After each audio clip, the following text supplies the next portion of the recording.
Welcome to Chillin' 101. We hope this video helps.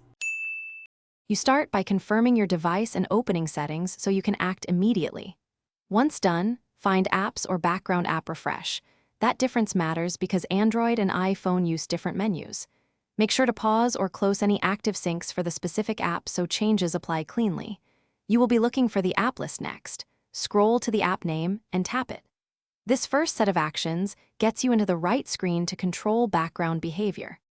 You now focus on the app's permissions and battery settings to stop background runs. Once inside the app page, choose Battery, Data, or Background App Refresh depending on your OS, and toggle off background activity. That prevents processes from running when you're not using the app. If data sync persists, restrict background data to cut network access.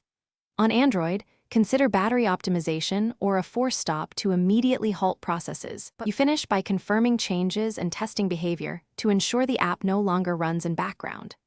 Reboot the device so the OS applies settings consistently. Then open the app and check notifications, background sync, or scheduled tasks to verify the impact. If something breaks or essential alerts stop, re-enable background permission temporarily and change one setting at a time until you find the minimal restriction that preserves function. If problems persist, clear app cache or reinstall as a last resort.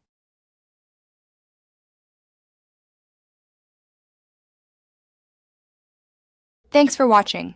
Consider subscribing if we helped you.